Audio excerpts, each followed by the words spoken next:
So we're here tonight with the Ed Committee just to kind of talk through the CTE renovation, possible expansion grant money from the state.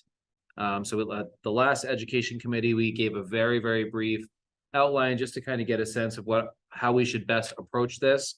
And so this is kind of our first piece of a very long process. So this is not definitive by any means. Everything we're presenting tonight is just conversational and then kind of thinking of next steps. So just as an outline, this type of opportunity comes once every 25 years for career and technical education centers. So our regional ATC CTE programming is up. This is our 25-year time span. It doesn't come again for another 25 years. So whether we choose to take advantage of it or not, we'd be looking at an additional 25 years before we get that kind of state aid again. For this type of expansion, renovation, et cetera, the state funds 75% of the approved application. The local community is responsible for 25%. And the 25% from the local community is not just bonds or taxation. It could also be covered with things like fundraising, donor programs, and things like that. It just means that the local community is responsible for 25% of the total cost. And this can cover existing CTE programs as well as any new programs that the centers, in our case, 3 centers, would want to add into that. So that's just a very brief overview of what we're talking about. Again, our window is open now. It closes at January of this upcoming year if we have not applied. So rough timeline, very rough, of what this would look like. We're kind of in the data collection and visioning stages right now, so that it's appropriate to be there. We are starting to near the end of when we should be having some of these very early conversations. So some decisions would have to start being made about, for example, possibly hiring an architect to have some of the planning work done, because the application to the state, the preliminary application, does have to include some architectural designs and drawings and things like that. If we were looking for construction next year, meaning not 24, but the year after that, a bond vote would be literally next budget cycle. It can be pushed further than that, but that's like the most aggressive time frame that would be there. So is this incorporated into an overall CTE renovation with all 3 schools, or is this going to be just our piece of it? So each of the centers in our region, because we're kind of unique that we have 3 different sites, Messina, Conval, and Conant, each one has to submit its own application and gets its own approval and all that stuff. So our region is up right now, but each site has to do its own application process. And we're not in competition with each other, or we are? Correct. We are not in competition. Okay. So Thank you. the rule around that is that we cannot offer the same programs from one site to the next. But if for whatever reason we put forward stuff and it all passes and we get our stuff, but Conval was to do the same and theirs failed, we would still have our application honored and still have the renovation, even if they did not. Okay. So I borrowed this from Conval's process because we are partners in this kind of CTE world. So this is what their schedule looks like. They're in what they're calling their pre-bond phase right now, which is doing exactly the stuff I just said: visioning, architectural designs, lots of conversations with their school board. There's some dates that they're submitting letters to the state. That's what those L's are. Their next letter would be submitted in January alongside their application. BV is bond votes. So they're proposing in their district kind of 3 opportunities to pass bond items if that's necessary, to make sure basically it passes before the project would be under construction. You can note here that they would be assuming construction would begin in September of 2025, which is kind of the time frame that I think we would also be looking at. But this just kind of gives you a sense. The pre-bond work goes roughly until the fall of this current school year. Then you're looking at submitting to the state the application, getting the more concrete design documents for that final application to the state, and then beginning the process of construction, which once funding would be unlocked in fiscal year 2025. So our schedule maybe wouldn't look exactly like that, but it's a good kind of snapshot. So what we're kind of thinking, again, very preliminary right now, based on the current data that has been collected by both the state as well as the Region 14 CTE Center. Obviously, this is a great opportunity to renovate or replace the existing CTE building, which is not great for the purpose that it's currently serving. So you could renovate it into something great or replace it entirely if that was more appropriate. So that's really a much bigger community discussion, but definitely putting that on the list. And then there's two programs that we think would be great additions to host here at Conant, as well as something that we could expand into with what's already happening at Conval.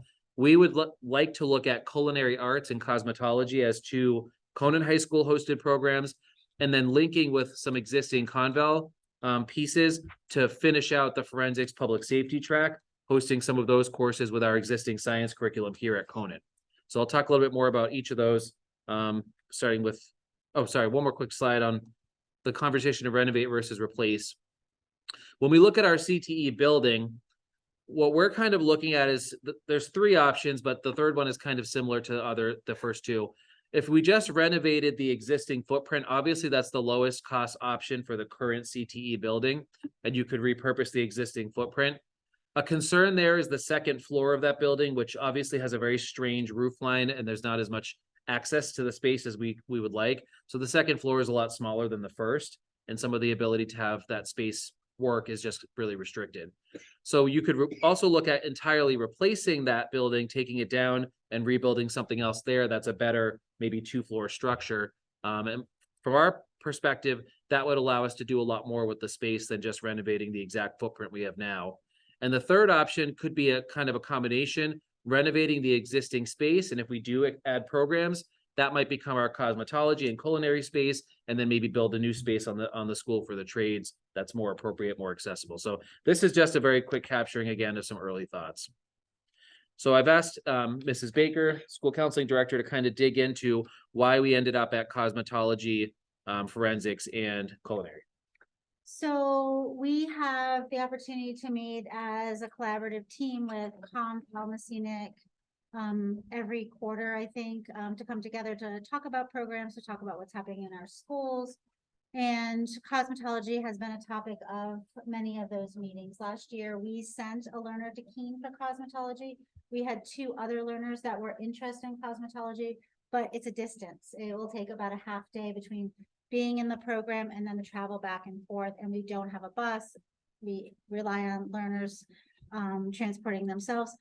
Conval is currently in that same situation where they're sending their cosmetology students to other locations because they don't offer the program. And Messinic is doing something after school around cosmetology, and it's the only program they're offering after school that has a current wait list. So, and I think Conval has maybe 3, 4, 5 learners that are currently doing cosmetology.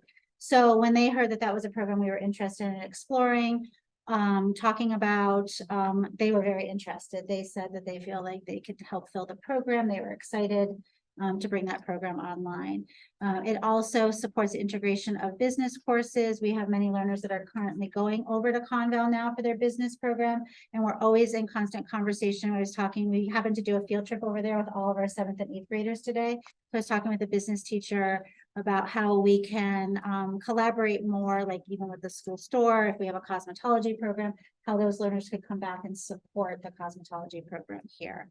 Definitely looking for community engagement. We know that there are local business owners in the area of cosmetology that would like to partner with us. Keene Beauty Academy is in Keene, and we could partner with them. But also last year we had 2 learners go to continue their education in this area outside of this local area in the Nashua, Manchester area, and so there's many local opportunities for us to partner and support us if we decide to bring this program into our school. And there's a fee, we would be able to service not only our students, our staff, but invite community members to come in for haircuts, other services that are available. So that money that was coming in could support the program. But also I know that many schools, when they have programs where money is coming in and they are receiving income, that also provides opportunity for scholarships, field trips, other opportunities that are available to our learners. And this would not be enough business to compete with local cosmetology businesses. You're talking like a very, very tiny portion of time in the program where they'd be cutting people's hair and things like that and doing makeup, but it's something. So Okay, so you're not gonna open a salon. Mm-mm. No. So traditionally, No. what's happening is they'll say if you want like a hair wash, they can come in for that. Sometimes cosmetology programs have hosted birthday celebrations for younger learners who might be coming in and they have their nails done or a facial or something like that, depending on the development of the cosmetology program and what the learners are learning to do. And that's usually cosmetology would be a 2-year program or 4-semester program. That's traditionally what it looks like. So you're talking learners in our second year would be offering that. And it's usually a very small window, like Right. this is the very small window when we're focusing on doing nails. So we might have some people coming in and getting Right. nails done for this very Right. limited window It's of time. practice, Braids. it's applying what they're learning, transferring what they're learning in the classroom, on their mannequins, on each other, out to a very small population of individuals. So from an income perspective, we're talking not a lot of money. No. No, All right. this last bullet refers more to small things like scholarships or buying some of the equipment they might need in there. It's certainly not going to pay for a teacher or maintenance of a space or things like that. We'd be relying on Perkins grants and other pieces like that for those costs. And as far as any ties to local salons Mhm. in terms of having students do work in those little salons. Sure, work-based learning, Yeah. definitely something that we would want to encourage and connect to any of our So programs. as far as your plan is concerned, you're gonna go out and contact these Correct. people and Yes. find out what opportunities there are. So if any program that we're bringing on board or currently have requires us to have a advisory board, which includes community members. Okay, And we meet multiple times throughout the year. So that would be a requirement of this program and any other program. And having work-based learning arrangements is also part of new programs. So we would absolutely have to have some local cosmetology businesses, salons, et cetera, that would be willing to host our kids. Otherwise, the program wouldn't be seen as viable by the state. sorry. No, you're fine. That's- No, those it's are great yeah, questions. Great questions and important.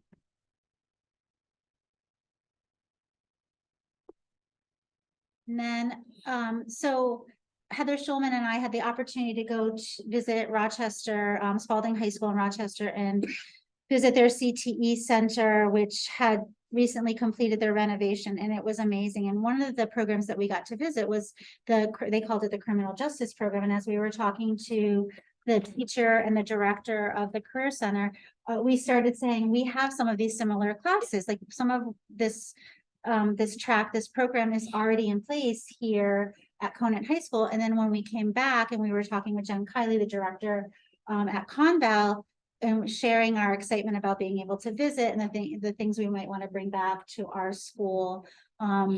She said, well, we have some classes too. So this would be a really nice partnership to bring some type of forensic public safety track here where we would be sharing the program. We would be housing some of the classes here. They would be housing some of the classes at Conval, and it would be this really nice partnership.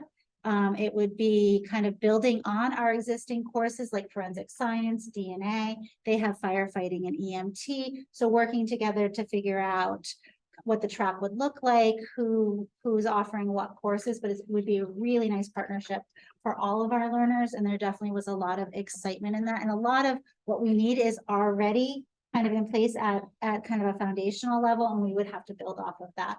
But it would allow us to renovate our science classrooms, which is also a benefit in many ways. And right now, 2 of our most popular classes at the high school are forensic science and criminal justice. So there's already a real strong interest among our kiddos And our So teachers. and our teachers. Are there forensic classes and criminal justice classes in Franklin Pierce or any place nearby? Yes, Franklin Pierce has a criminal justice major. Mhm.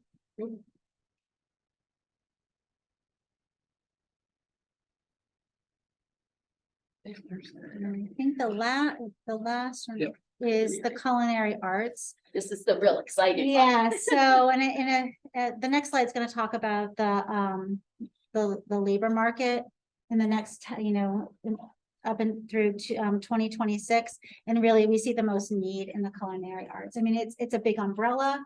It encompasses anything from management to being a head chef to, you know, all Front the of house. yes, the hospitality piece to even behind the scenes in the kitchen, dishwashing, you know, all of those pieces. And so you'll see that will be really an amazing growth in this area. And it's something that we're hearing a lot about. Same thing, we've had learners that were interested in going to Culinary Arts in Keene. Once again, the same barriers that I shared with you regarding cosmetology were also barriers for Culinary Arts. And I also know that, even though I didn't put it on the slide, that Conval is sending to Milford for Culinary Arts. So they're sending students, and really would love to see us bring this program online, and same with Messina. They were excited to hear that this was the way we were going. You know, there's limited local eating establishments. So a lot of Culinary Arts programs too will not only have like a small restaurant that maybe learners can access during the day, and sometimes allow community members to come in for what is a fairly reasonable lunch or breakfast, depending on the hours, but they support other school functions like banquets or sports banquets, any activities that are going on. School board meetings. School board meetings, all of those things, looking for opportunities for community engagement. And we know that there's local businesses that would partner with us. I mean, we had our career day last year, and we had many of our local business owners in the area of Culinary Arts or people who work in that field come in and talk with our students. So we definitely see a strong partnership there, and real excitement. And I mean, if we think about what's happening in our intro to cooking and our advanced cooking classes, it's building on this passion and this interest we're already seeing from our learners. And so our students are exhausting those options quickly. And so adding a Culinary Arts program would allow our students to really bloom and continue that passion and that love they have. Didn't they compete at the state level? They did against other Culinary Arts program when our courses are Just elective, foundational. yeah, UAs, right? One of the things that really highlighted this need during the day, I mean, the nighttime, there's plenty of, you know, there always could be more restaurants, but there's more variety at night in Jaffrey and Range and Peterborough. But during the day currently with the closing of Cafe 532, even simple things like, you know, we want to do a lunch for whatever, there really isn't a lot of option. It's quite limited. So again, this would not fill that void permanently. It wouldn't be a competition to a viable restaurant, but it does give another option, you know. And when you have these learners who have an interest in food but don't understand the business side of it, which is a lot of kids, I'm gonna own a restaurant someday. It's like, well, we can help integrate that. So you get a business acumen sense, so you understand the weightiness of that, and we can help you connect you with somebody who in the community who can grow that passion into a real career. So that's the goal of a program like this. In really successful culinary programs in schools, there is a functional restaurant that students and teachers can go to and community members.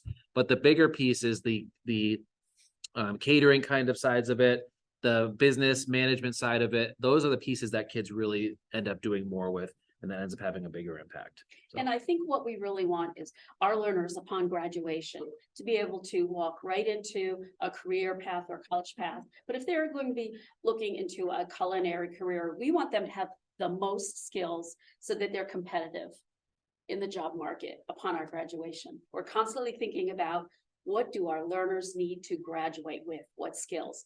And this is a real marketable skill.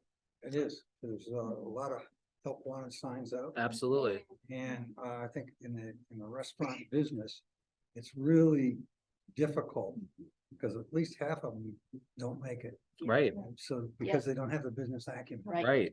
So, Exactly.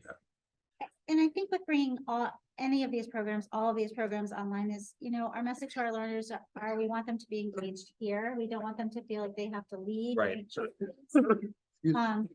On other classes, like I can't take this other elective, but I want to take this other UA because I have to travel. I have to go further away from my home school. Or I can't participate in after school activities because I can't get back on time, or I don't have transportation. So we really want to break down those barriers for our learners and have them have access here in the building, or if not here, into programs at Conval and Messina. And so I think that's a big piece for us. So we know you're a data guy, Charlie. So we pulled from the We pulled from the state reports some data next to kind of support. You cannot offer a CTE program by law, both federal and state law, unless you can prove that there's a demonstrated need for that in terms of projected openings in that career area. So Kim pulled some really great data here. Yeah, so we're looking at Hillsborough and Cheshire County. Those are our two across both counties. And so we are looking at the labor market projections from really 2016 to 2026. So we always look at a 10-year projection, and we can see in all areas huge increases. You know, you're always going to see more openings in the culinary arts because it encompasses so many different, from dishwasher to head of the, you know, front of the house to, you know, head chef, all of those pieces. But we can see steady and really good growth. You know, in cosmetology in 2026, we're looking at a 13.5% increase in Hillsborough County and 10.2% in Cheshire County. So many new jobs, many more help wanted signs, opportunities for our learners to open their own businesses or be employed in the career path of cosmetology. And in culinary arts, we're seeing something very similar, 9.2% increase in Hillsborough and 6.3% in Cheshire County. And then with protective services, which is also kind of a broad, so we'll be like a subset of that, 3.7% and 1.9%. I want to say, like, even in our local area, if we look at protective services, I know when we were talking with our fire chief of Jaffrey, he was saying he's having a hard time employing people, finding people. It's actually a lot of the people on staff are retired and working part-time, taking days. And we've talked with him about collaborating and doing some partnerships and education to try to get more of our learners engaged in that profession and to explore those options. And so I that just kind of said, okay, that feeds our local community, but it's also something that they can take to other communities. So the labor market is great in all three of those areas, and something that we feel is important for our learners to So have when you access say to. openings, that's additional openings? Correct. Yes. Yes, increased. Yes. And these are from the State Employment Security Office. They put out an ELMI projection that covers every 10 years. So that's where the data for this one comes from. And I don't believe this even takes into account, because this was published 2 years ago, I think. 2016. So several years ago. yes. So this wouldn't even take into account any kind of jolt that's happened post-COVID pandemic.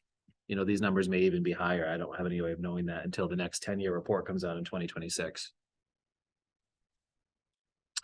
So we're kind of looking at three possibilities that, again, would be the community's job with us to decide how we want to go forward, assuming we want to go forward. One option would be to renovate the existing construction trade space, perhaps make an addition onto the back of the high school here for the culinary, cosmetology, and business kind of courses, and then renovate the science classes. That's one avenue we could go. A second would be to replace the existing CTE building over here, maybe with a 2-story culinary and cosmetology business kind of wing, and then add on to the school here for construction trades, and then renovate the science classes. And the third option, which is the most extreme, but probably the most longest lasting, would be to demolish the miniature building out here and build a CTE wing that is just encapsulating those CTE programs. So any of these could meet the goals and needs, but again, that's beyond the scope of the four of us to decide how we would want to do that.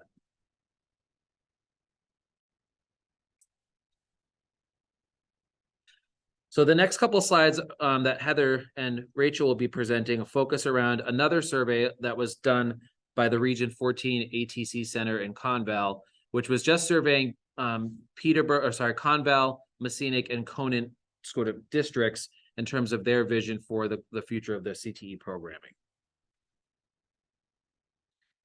So the survey was made available via school newsletters, websites, publications to all of the community members of Conant, Conval, and Messinic areas. Seeking feedback, we want to hear, we know what the National Labor Department says, but what do our communities say? So here we're going to share with you some feedback from our community members about what they want for their kids. So there's a lot of support for the CTE programs, and as you can see by the data that, you know, there's like 80% 8% of the data shows that, you know, the public would like to see some form of CTE programs for kids to be able to step into the careers.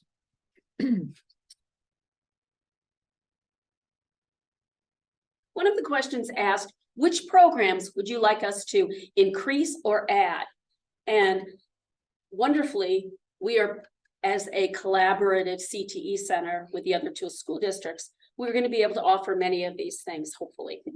The animal science is going to be offered, knock on wood, by Conval, along with the health sciences as well. We were really pleased to see that the cosmetology and culinary arts interest was among the highest. We have our traditional trades expressing interest, not as much because we already have a foundation. We're building a foundation of those trades and that program. But it kind of confirmed what the labor market is saying and what our learners are saying when they like these classes and they express interest. This is what the community wants.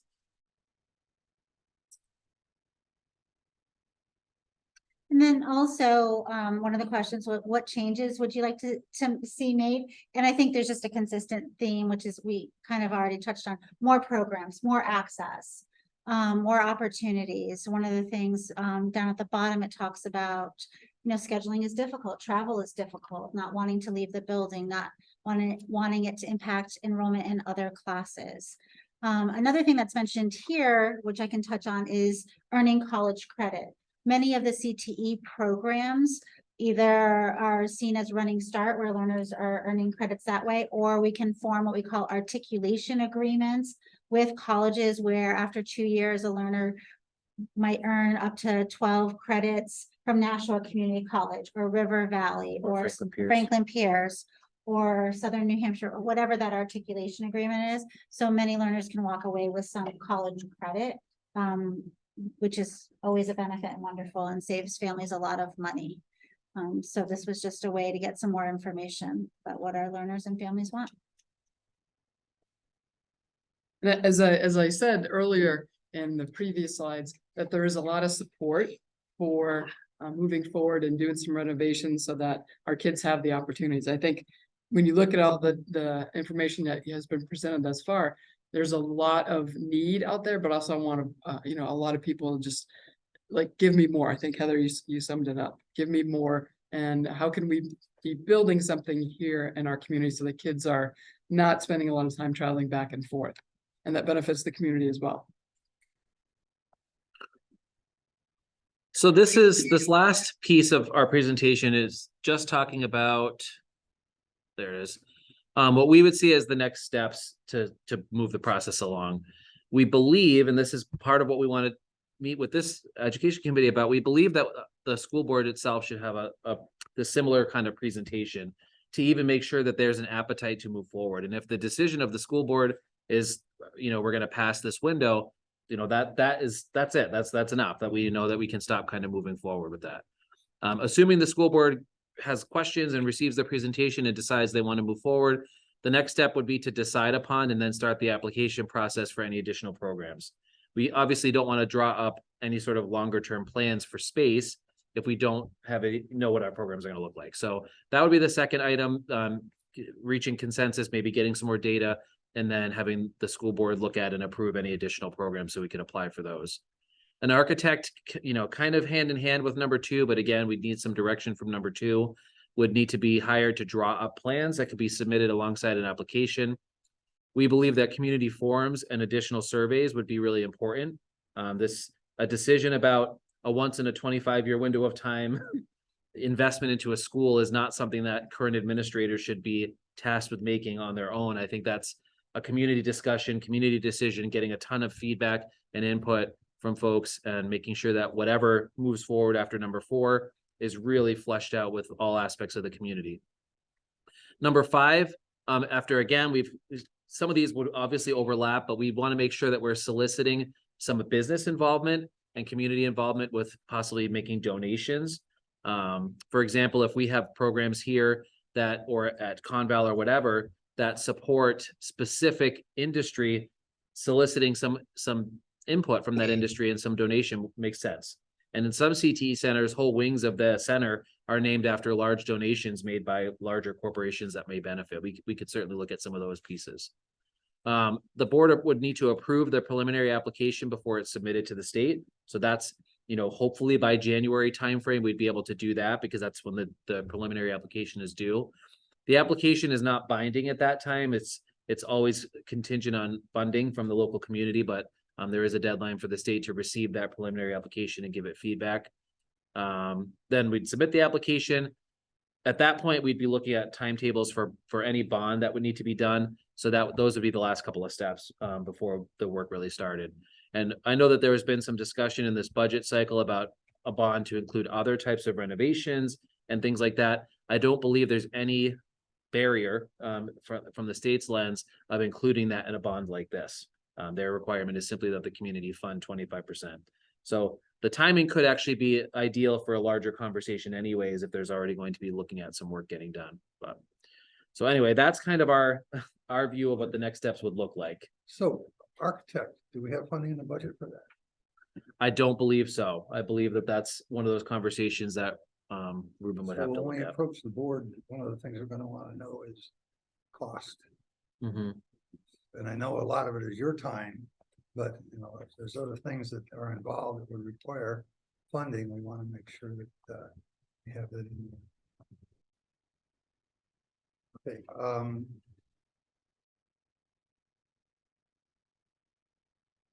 And what I think I'll do with that, I just jotted that down as a note. I think I'll touch base with Ruben and just make sure that when we Yeah. do come forward with that. another thing is, are these, I would assume that these are essentially, this is essentially a plan. A And very, these are- very rough one, yes. Right, and these are steps involved with that, Correct. okay? At some point in time, we'll have to come back with, what are the outcomes of those steps? As well. I mean, some of them are really simple. Right. Some of them might be more complex, so. One thing that may be beneficial, again, number one is really the gatekeeper step. And once that happens, we can start to get more specific.